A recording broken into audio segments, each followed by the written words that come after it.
10 to go, and Jimmy Owens is trying to pick up his third win here at the 29th Annual Sunoco Race Fuels North-South 100, presented by Lucas Oil. When I say third win, I mean third career win of this event. It would be his fifth win on the season, but he would be the only person in history to match Blackjack Boggs, who won this event 3 times, the late Blackjack Boggs, I should say.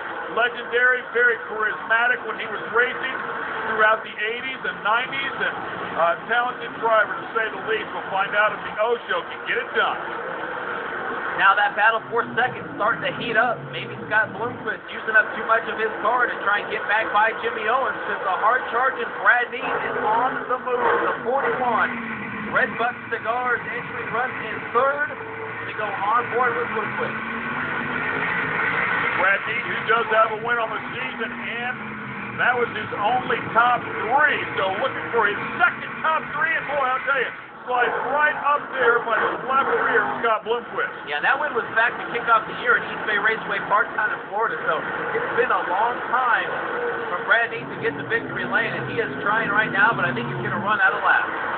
Jimmy Owens looking solid. Once again, dealing with some lap traffic. Boy, he has been able to pick through it. The car looks great. Yeah, last year getting by Earl Pearson Jr. on the final lap to pick up his second career North-South 100 tonight. A little more cruise control. He's out in front. If you ask him how he likes to win, he says, you know what, I like to get out front and make it boring for the fans. I want to take off and lead this thing by a lap. Now, we were talking about it before, kind of humorous, really, but if you've had an M in your name since 2007, you've got a pretty good shot at it. Yeah, Jimmy Owens won it back in 07, of course, last year as well, and Jimmy Mars in 09, and Terrence Miller back in 2008. But the white flag is out. Can the O Show hold on? Can Brad Neat get underneath Bloomquist for second? Boy, he is pressuring him. Of course, you're not going to pressure Bloomquist into a mistake, but if he can run up underneath him and pick it up, it'd be nice. But we're going to go back to our leader. And the 20 car, he does it again. He picks up his third career North-South 100 win. It is his fifth win on the season. Congratulations to Jimmy Owens. $50,000 to the winner. And, of course, the 39-year-old will also extend that point lead. Yeah, that's the big thing right there. Gaining points on Scott Bloomquist, his 26th career Lucas Oil Late Model 30 Series win. And the team's excited, and I got to imagine Mr. Newport Nightmare is very excited as well. A big payday. These guys stepping up when the big money's on the line, and Jimmy Owens has just been the definition of a dirt late model champion so far this year. Absolutely. Of course, sponsored by Reese Monument Company and Cornet Power underneath the hood. As you take a look at the Geico North-South unofficial results.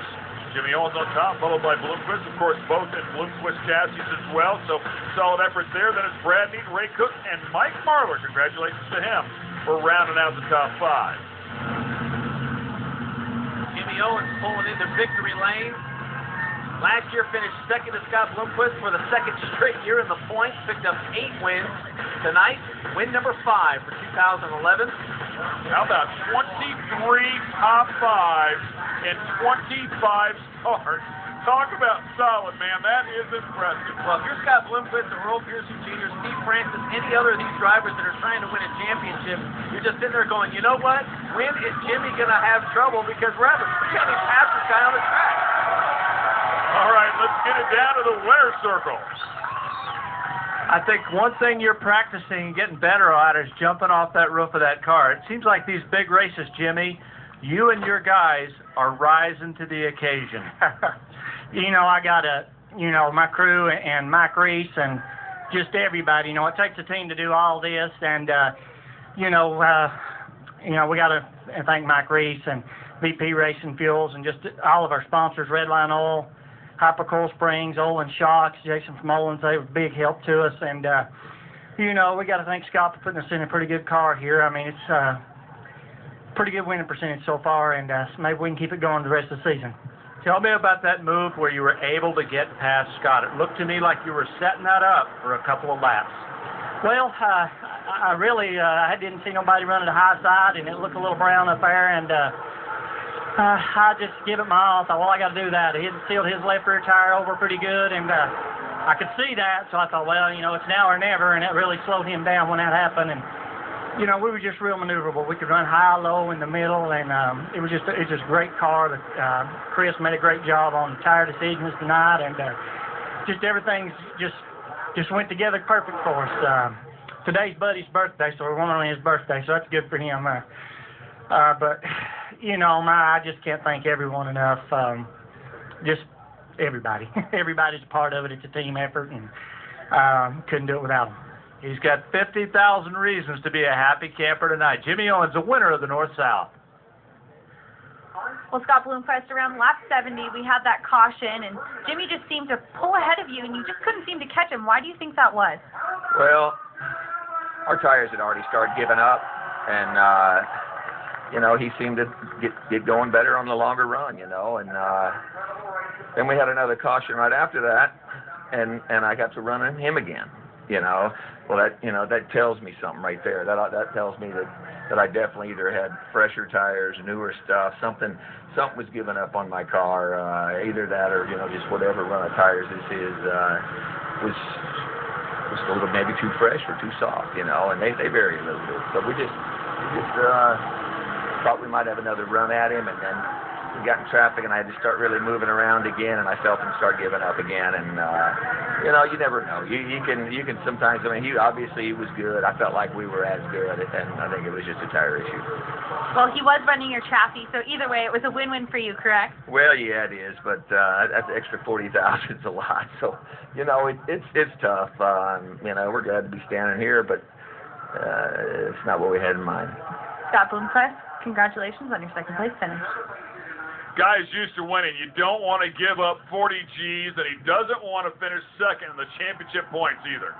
Well, and he actually lost 20 points to Jimmy Owens after that finish tonight. So Don O'Neill, Earl Pearson Jr. now tied with Steve Francis for fourth. Third place, though, was Brad Neat. Dave's with him.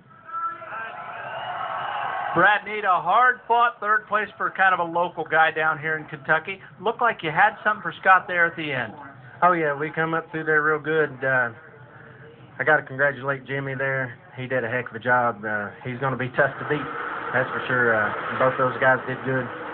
We come up through there good. I was very pleased with the race car tonight. We've kind of been up and down all weekend. Even in practice night there, we could go a good lap, and then tonight we just changed everything. We didn't do anything we did the first night, and it seemed like it worked out. He's got a nice smile. Third place, Brad Neat.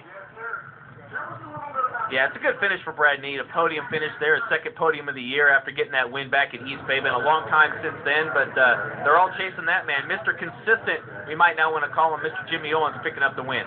Yeah, and holding a check for 50 G's. That's pretty nice. So solid effort for that man. One more time, we'll get it back down and find out our final keys of the race. Thanks, guys. The story of the North-South tonight was a microcosm of this entire season. 0 car, very, very good. The 20 car, just a little bit better. That's been the story all year, Kelly. It has been, and those points are there to prove it. But what Jimmy Owens was really concerned about this race was the $50,000. And guys, he's not only taking home that amazing purse, but he's also taking home an extra padding to that points battle here in 2011. A great finish for the number 20 of Jimmy Owens. Great job, guys. All right, final shout-out. I'm going to go to the Kentucky Colonel. Started off 22nd and finished 7th. Hard charger of the night. Yeah, and Ray Cook also a good night. Started 18th, came home in the 4th spot. Davenport, another charger from 14th to 6th. This telecast has been produced by Lucas Oil Studios in association with Speed. For Dave Argerbright, Kelly Snyder, and Rod Klepper, I'm Ken Stout. Thanks for watching the Lucas Oil Late Model Dirt Series.